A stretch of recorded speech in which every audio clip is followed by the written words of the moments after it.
Social responsibilities of business, और कहीं कहीं ये चैप्टर का नाम है social responsibilities of business and ethics, इसमें इसी के अंदर। चलो शुरू करते हैं इस चैप्टर को। सोशल रेस्पॉन्सिबिलिटीज ऑफ बिजनेस में हम ये पढ़ेंगे कि एक बिजनेस एंटरप्राइज को, एक बिजनेस ऑर्गेनाइजेशन को बिजनेस में सिर्फ प्रॉफिट की बात नहीं करनी चाहिए, प्रॉफिट के अलावा भी चीजें होती हैं, और वो है समाज सेवा। समाज सेवा का मतलब हम फ्री की बात नहीं कर रहे, हम यहाँ पे फ्री नहीं कह रहे कि आप लोगों को फ्री में गुड्स एंड सर्विसेज सप्लाई करो। हम यहाँ पे कह रहे हैं कि सोशल सर्विस को भी आप इंपॉर्टेंस दो, सोशल सर्विस को भी इंपॉर्टेंस दो, क्योंकि सोशल सर्विस करने से ही आपका लॉन्ग टर्म बेनिफिट है, ये हम कहना चाह रहे हैं।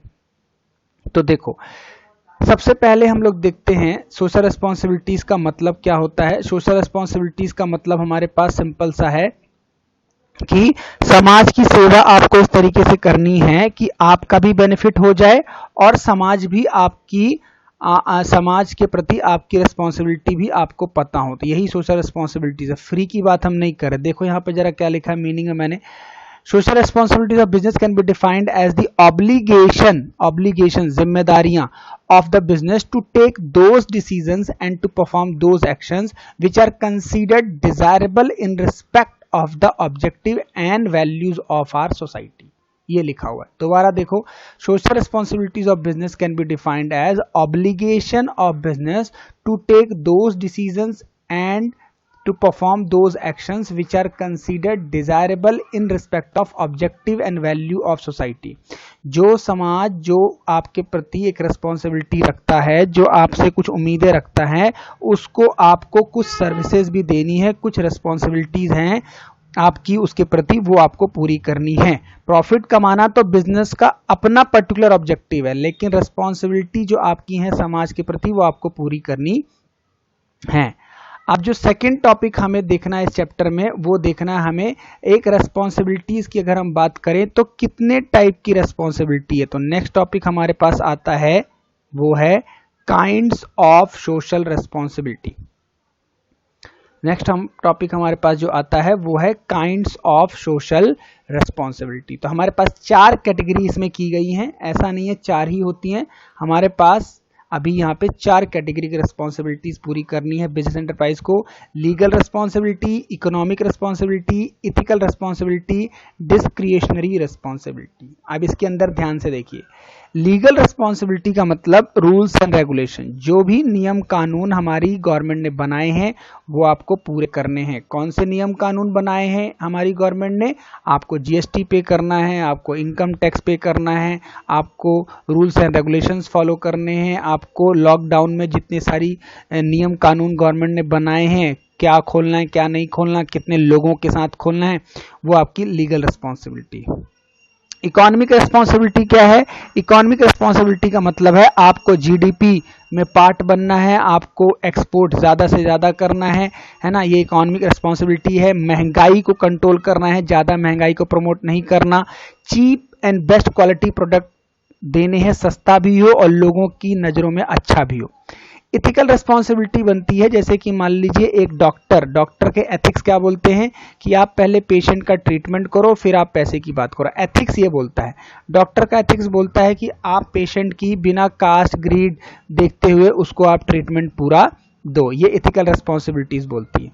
डिस्क्रिएशनरी का मतलब होता है जो आप खुद कर सकें, यानी स्वयं जो कुछ कर सकें, जैसे कि आप कोशिश करें कि लोगों को कुछ जरूरतें, जैसे लॉकडाउन में बहुत सारी कंपनियों ने लोगों को क्या दिया, कन्वेंस प्रोवाइड किया, राशन प्रोवाइड किया, मास्क सैनिटाइजर प्रोवाइड किया, है ना, बहुत सारे हॉस्पिटल में पीपीई का प्रोडक्शन फ्री में करवाया गया। तो डिस्क्रिएशनरी का मतलब होता है जो टाइम के हिसाब से अपने आप आपकी रिस्पॉन्सिबिलिटी बन जाती है, उसे हम बोलते हैं डिस्क्रिएशनरी रिस्पॉन्सिबिलिटी। ये 4 टाइप की रिस्पॉन्सिबिलिटी हमारे पास कवर होती है। देखो, social responsibility towards different interest group, ये हमारे पास टॉपिक आ गया।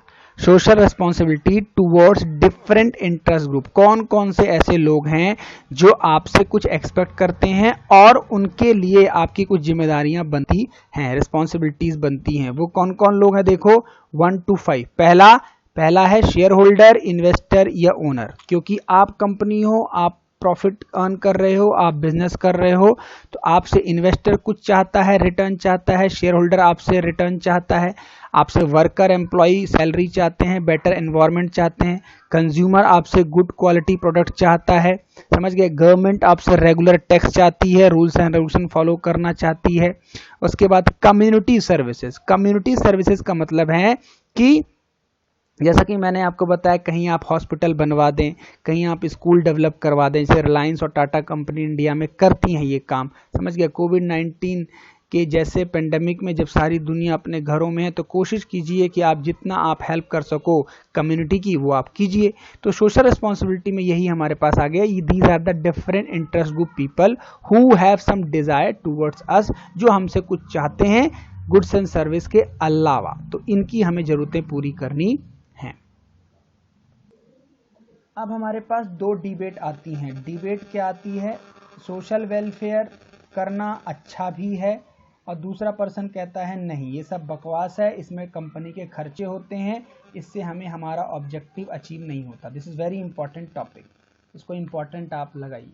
क्या, एक है केसेस फॉर सोशल रिस्पॉन्सिबिलिटी और एक है आर्गुमेंट अगेंस्ट सोशल रिस्पॉन्सिबिलिटी। एक मतलब पहला ऊपर वाला पॉइंट बोलता है सोशल वेलफेयर करने से कंपनी का फायदा है, और नीचे वाला आर्गुमेंट अगेंस्ट सोशल रिस्पॉन्सिबिलिटी बोलता है सिर्फ सोशल रिस्पॉन्सिबिलिटी पे ध्यान देते हैं तो हमें हमारा जो टारगेट है वो अचीव नहीं होता, हम यहाँ वहाँ की एक्टिविटी में लग जाते हैं समाज सेवा में, तो हम अपने एजेंडे से भटक जाते हैं। देखते हैं इसको वन बाय वन।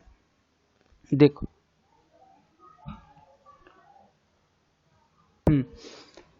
देखिए, केसेस फॉर सोशल रिस्पॉन्सिबिलिटी में देखो, केसेस फॉर सोशल रिस्पॉन्सिबिलिटीज में सबसे पहला है justification for existence and growth. अगर आप चाहते हो आप एग्जिस्ट करे रहो, बने रहो इस बिजनेस सिनेरियो में और आपकी ग्रोथ होती रहे, तो सोशल रिस्पॉन्सिबिलिटी साथ साथ करते रहो। अगर आप चाहते हो लॉन्ग टर्म इंटरेस्ट में काम करना, अगर आप चाहते हो हमेशा आपका बिजनेस चलता रहे, तो आप सोशल रिस्पॉन्सिबिलिटी साथ साथ करते रहो। अगर आप चाहते हो सरकार आपके बिजनेस में इंटरफेरेंस ना करे, तो आप सोशल रिस्पॉन्सिबिलिटीज फुलफिल करते रहो। नेक्स्ट 4 पॉइंट कहता है availability of resources with business. अगर आपको रिसोर्स जो आपको बिजनेस में चाहिए, रिसोर्स क्या चाहिए होते हैं, 3M। 3M क्या होते हैं, मैन, मनी, मशीन। अगर ये टाइमली आपको अवेलेबल होते रहें तो आप क्या करते रहिए, सोशल रिस्पॉन्सिबिलिटी फुलफिल करते रहिए। Better environment for doing business. Environment आपको कैसे मिलेगा, जब आपको सस्ती लैंड गवर्नमेंट दे दे, जब आपको लेबर सस्ते रेट पे मिल जाए, टेक्नोलॉजी आपको मिल जाए, इंपोर्टेड मशीन मिल जाए, तो ये तभी हो पाएगा, तभी लोग आपको सपोर्ट करेंगे गवर्नमेंट, जब आप सोशल रिस्पॉन्सिबिलिटी फुलफिल करेंगे। लास्ट है holding business responsible for social problems, right, holding business responsible for social problem. लोग क्या सोचते हैं, लोग ये सोचते हैं जो आजकल पोल्यूशंस हैं, जो आजकल महामारियां फैली हैं, जो आजकल ये सारी पेंडेमिक्स आती हैं, वो कहीं ना कहीं इंडस्ट्रियलाइजेशन की वजह से है। तो ऐसा ना हो, ऐसी इमेज आपकी क्रिएट ना हो, तो कोशिश करो आप समाज सेवा भी साथ साथ करते चलो, क्योंकि इसमें कोई दो राह नहीं है कि जो आज वाटर पोल्यूशन हो चुका है, जो आज एयर पोल्यूशन हो चुका है, जो नॉइज पोल्यूशन आप देखते हो आसपास, वो सब कहीं ना कहीं इसका रीजन क्या है, इंडस्ट्रियलाइजेशन। जगह जगह फैक्ट्रियां खुल चुकी हैं, जगह जगह इंडस्ट्रियल सेटअप हो चुके हैं, तो लोगों को कहीं ना कहीं उनकी जो लाइफ है डिस्टर्ब हो चुकी है। तो रिस्पॉन्सिबिलिटी आप साथ साथ पूरी करते रहिए। अब अगला आर्गुमेंट्स कहता है आर्गुमेंट अगेंस्ट सोशल रिस्पॉन्सिबिलिटी। अब यहाँ पे कहता है सोशल रिस्पॉन्सिबिलिटी फुलफिल करने से हमें नुकसान है। क्या नुकसान है, ये देखिए, वायलेशन ऑफ प्रॉफिट मैक्सिमाइजेशन। कहता है हमारा प्रॉफिट मैक्सिमाइजेशन ऑब्जेक्टिव पिट जाता है, हम प्रॉफिट पे ध्यान नहीं दे पाते, हमारा प्रॉफिट डाउन हो जाएगा, हम समाज सेवा में लगेंगे तो। मानते हैं, इस बात को मानते हैं, हम प्रॉफिट जरूर डाउन होगा। अब इस पे हम बहस नहीं करेंगे प्रॉफिट डाउन नहीं हो, गलत बोल रहे हो आप, नहीं। अभी यहाँ पे हम मानते हैं हाँ, कंपनी अगर सोशल रिस्पॉन्सिबिलिटी ध्यान देती है तो आप ज़्यादा प्रॉफिटेबल नहीं हो सकते। इसका बेस्ट एग्जांपल है रिलायंस कंपनी और टाटा। टाटा कंपनी बहुत ज़्यादा क्या करती है, सोशल रिस्पॉन्सिबिलिटीज़ के काम करती है, लेकिन वो आज भी इंडिया की प्रॉफिटेबल कंपनियों में लिस्ट में नहीं आती, रिलायंस का नाम आता है। दूसरा है बर्डन ऑन कंज्यूमर्स। अगर सोशल रिस्पॉन्सिबिलिटी कंपनी करती है तो कहीं ना कहीं महंगाई, उसको गुड्स जो है महंगी पड़ती हैं और फिर वो उसका बर्डन किस पे ट्रांसफर कर देती है, कस्टमर पे, और उस पे उसको गुड्स ना चाहते हुए भी उसको महंगा बेचना पड़ता है। तीसरा है lack of social skills. Lack of social skills, सब कोई समाज सेवा करने के लायक भी नहीं है, स्किल्स सबके पास नहीं है, ये वाला पॉइंट यही कहता है। लैक ऑफ सोशल स्किल्स, सबके पास समाज सेवा करने का स्किल नहीं है, कुछ लोग करते हुए भी क्या है, ढंग से नहीं निभा पाते जिम्मेदारी। नेक्स्ट है lack of broad public support. कुछ पब्लिक ही क्या है, अपनी इमेज ऐसी बना चुकी है कि कोई भी कंपनी वेलफेयर करेगी तो वो उसकी इमेज को अच्छा नहीं मानते, उनकी नज़रों में कंपनी की इमेज क्या है, खराब हो चुकी है, तो पब्लिक सपोर्ट आपको नहीं करती। Right, these are the argument against social responsibility. Environmental protection and business में हमें क्या देखना है, और कॉज ऑफ पोल्यूशन में जनरल टॉपिक है, आप पढ़ते चले आ रहे हैं जब से आपने पढ़ा है। देखो एनवायरमेंटल प्रोटेक्शन, इसको मैं रीड कर रहा हूँ। Environmental protection means preserving precious environment resources and improving the environmental quality. भाई देखो इंडस्ट्री खुल चुकी है, इंडस्ट्री तो हम बंद कर नहीं सकते, इस कंपटीशन के ज़माने में इंडस्ट्री ना खुले हो नहीं सकता। कर क्या सकते हैं, इक्विपमेंट लगाना, सेफ्टी मेजर्स लगाना, समझ गए। ऐसी आप एक्टिविटीज़ कीजिए, ऐसे आप इक्विपमेंट्स लगाइए जिससे पोल्यूशन कम हो या सोसाइटी को वो अफेक्ट ना करे। तो environmental protection means preserving precious environment resources and improving the environmental quality. किस तरीके से हम एनवायरमेंट को नीट एंड क्लीन करें। जैसे दिल्ली में जब लॉकडाउन के टाइम पे देखा जाए तो एक रिपोर्ट आई थी कि इतना क्लीन एनवायरनमेंट दिल्ली में कभी नहीं देखा गया, और वो ऑब्वियस ही बात है, जब लॉकडाउन हुआ तो गाड़ियां नहीं चली तो एयर पोल्यूशन नहीं हुआ, तो जो आपका वेदर है वो क्लीन हुआ, और जो आपने आसमान में जो तरह तरह के दृश्य देखे वो दिल्ली में कभी देखने को नहीं मिला। तो ये बट ऑब्वियस है, पोल्यूशन ज़्यादा होने का रीज़न ही इंडस्ट्रियलाइजेशन कहीं ना कहीं है। राइट, तो एनवायरमेंटल प्रोटेक्शन में हमें इस चीज़ को ध्यान में रखना है। अगर हम बात करें कॉजेज ऑफ पोल्यूशन की, तो ये आपको पता है, एयर पोल्यूशन हो रहा है, वाटर पोल्यूशन हो रहा है, नॉइज पोल्यूशन हो रहा है, लैंड पोल्यूशन हो रहा है। अगर मैं समझाऊं कैसे, एयर पोल्यूशन कैसे हो रहा है, सबसे ज़्यादा इंडस्ट्री की वजह से हो रहा है, जो वो हानिकारक जो गैस बाहर निकल चुकी हैं उससे एयर पोल्यूशन हो रहा है, उससे CO2 लेवल और सारा नाइट्रोजन हाइड्रोजन का कॉम्बिनेशन बिगड़ चुका है। वाटर पोल्यूशन भी इसी वजह से, इंडस्ट्रीज़ का जो वेस्टेज मटीरियल है जो वाटर के थ्रू जाता है वो यहाँ वहाँ वो लोग उसको आउट कर देते हैं, जिससे पानी गंदा होता जा रहा है। नॉइज पोल्यूशन क्या है, इतनी सारी व्हीकल्स चल पड़ी हैं, इतने सारे मशीन्स दिन रात काम करती हैं, उससे नॉइज पोल्यूशन होता है। लैंड पोल्यूशन कैसे होता है, लैंड पोल्यूशन का बेस्ट एग्जांपल क्या है, जो मैन्युफैक्चरिंग इंडस्ट्रीज़ हैं, जो मैन्युफैक्चरिंग करती हैं, तो जो लैंड की फर्टिलिटी होती है कहीं ना कहीं ख़राब हो जाती है। जहाँ पे एक बार इंडस्ट्री लग चुकी उसको आप दोबारा फर्टिलाइज करने बहुत प्रॉब्लम आती है, वहाँ पे आप एग्रीकल्चर एक्टिविटी नहीं कर पाते, तो ये लैंड पोल्यूशन माना जाएगा। दूसरा एग्जाम्पल इसका कह सकते हो आप, पेड़ काटोगे तो लैंड पोल्यूशन का बढ़ना जारी रहेगा, और यही रीज़न है आज अर्थक्वेक बिना बताए किसी भी स्पीड से आ जाता है और इतनी सारी तबाही हो जाती है। अब ये हमें प्रॉब्लम आती है, ये तो हमने प्रॉब्लम पढ़ ली। अब इसके लिए हम पढ़ना चाहते हैं नीड फॉर पोल्यूशन कंट्रोल। अब यहीं पे देख लेते हैं इसको, क्या ज़रूरी है पोल्यूशन कंट्रोल करने की, क्यों ज़रूरी है पोल्यूशन कंट्रोल करने की। भैया इसको 5 पॉइंट में समझ लेते हैं। नीड पोल्यूशन कंट्रोल का क्या है, reduction of health hazards.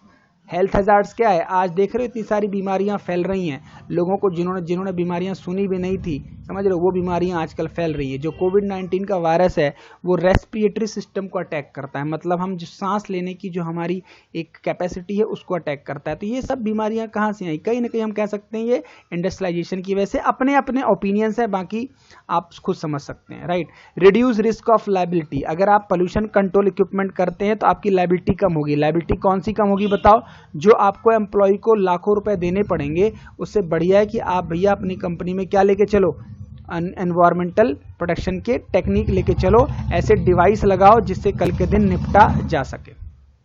Right, यही चीजें आपको ध्यान में देनी है।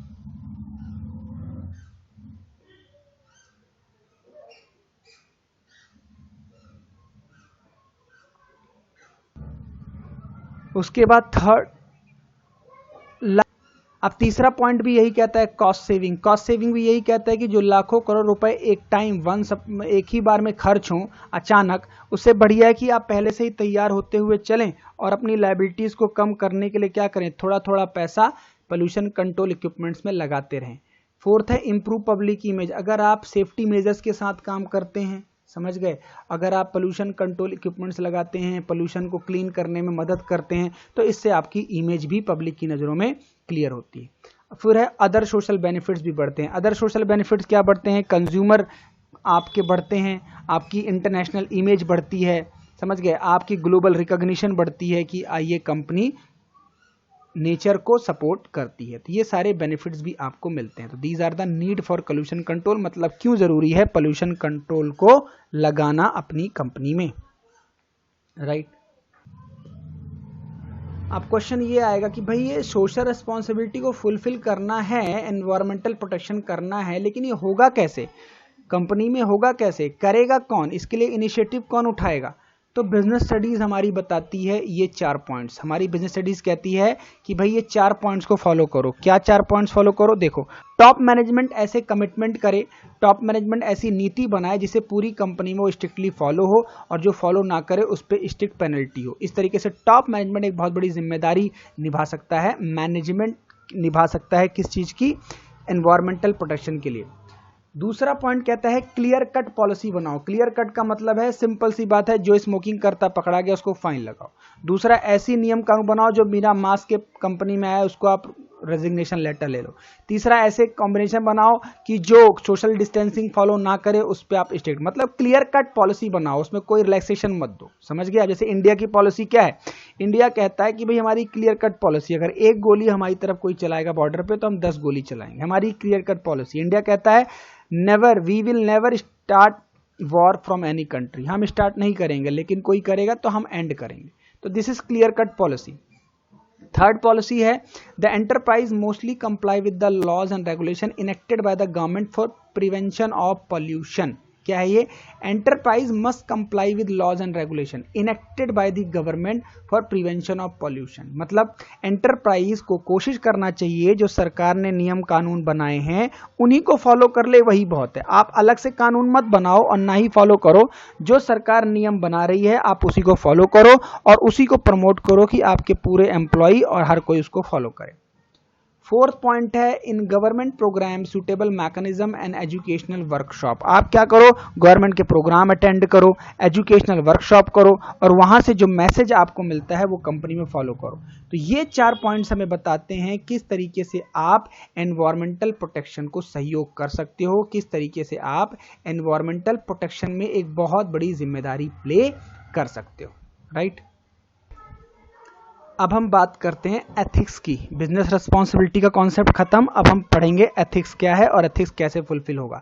Ethics define what is right and what is wrong. Ethics बताता है क्या सही है क्या गलत है। डॉक्टर को पता है क्या सही है क्या गलत है, डॉक्टर को पता है क्या मुझे करना है क्या नहीं करना है। इसी तरीके से जितने प्रोफेशनल लोग हैं, जितनी कंपनीज हैं, सबके अपने एथिक्स हैं।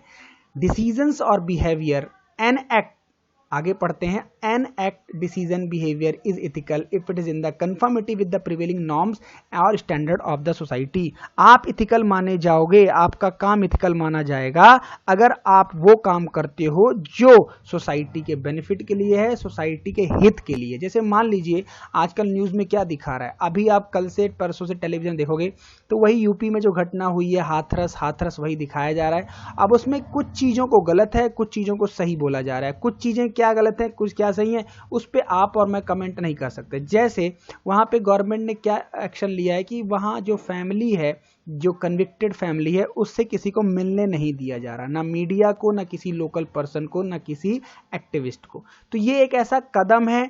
अब ये क्यों ऐसा किया जा रहा है और क्यों ऐसा नहीं किया जाना चाहिए, उस पर एक डिबेट हो सकती है। तो एथिक्स क्या कहते हैं, एथिक्स हमें ये बताते हैं क्या सही है क्या गलत है, सही का साथ देना है और गलत को नहीं करना है। ये एथिक्स हर किसी के अपने होते हैं। स्टूडेंट्स के भी एथिक्स हैं, टीचर के भी एथिक्स हैं, डॉक्टर्स के भी एथिक्स हैं, कंपनीज के भी एथिक्स हैं, गवर्नमेंट के भी एथिक्स हैं, मीडिया के भी एथिक्स हैं। सबके अपने एथिक्स और सबको पता भी होता है कि क्या गलत है क्या सही है। अगर हम उसी रास्ते पे चलते हैं, सही रास्ते पे, तो हम एथिकल पर्सन माने जाते हैं। अब फिर से वही टॉपिक आ गया, element of business ethics. Element of business ethics में हम फिर से वही पढ़ेंगे जो हमने सोशल रिस्पॉन्सिबिलिटी में पढ़ा था। ये देखो ये चीजें एलिमेंट में फिर से वही चीज, क्या टॉप मैनेजमेंट कमिटमेंट करे कि एथिकल चीजें क्या हैं, कैसे फॉलो होंगी, जो नहीं करेगा क्या पेनल्टी आएगी। दूसरा point publication of code, code बनाओ, आप नियम कानून का कोड ऑफ कंडक्ट बनाओ। जैसे मान लीजिए कोड ऑफ कंडक्ट क्या है, बिना मास्क के कोई पर्सन पकड़ा गया 500 रुपीज पेनल्टी। 1 अक्टूबर के बाद कई सारे कानून चेंज हो गए, कोड ऑफ कंडक्ट बन गया। तो ऐसे आप नियम कानून बनाइए। एस्टेब्लिशमेंट ऑफ कंप्लायंस मैकेनिज्म, क्या नियम है, क्या फॉलो करना है, कितने दिनों की छूट दी गई है, कितने दिनों की बाउंडेशन लगाई गई है, ये सबको पता होना चाहिए। डी पॉइंट कहता है involving employ at all level. Ethics की जब बात करेंगे तो किसी एक एम्प्लॉय को नहीं पकड़ना, पूरी कंपनी के एम्प्लॉय को बात की जाएगी। एट ऑल लेवल, लेवल का मतलब 12th में जब आप आओगे तो पढ़ोगे तो 3 लेवल मैनेजमेंट होता है, top level, middle level, lower level, तो सब पे अप्लाई करना है एथिक्स का प्रिंसिपल। लास्ट है ई, मेजरिंग रिजल्ट। और सिर्फ एथिक्स बना देने से, रूल्स रेगुलेशन बना देने से कंपनी नहीं चलती, आप अपने रिजल्ट को टाइम टू टाइम मेजर करते रहो कि जो नियम कानून आपने कंपनी में बनाए हैं वो फॉलो हो भी रहे हैं या नहीं। तो ये पूरा डिस्कशन हमारा खत्म हो गया। सोशल रिस्पॉन्सिबिलिटीज भी हमने इसमें कवर कर ली और हमने एथिक्स भी कवर कर लिया, राइट।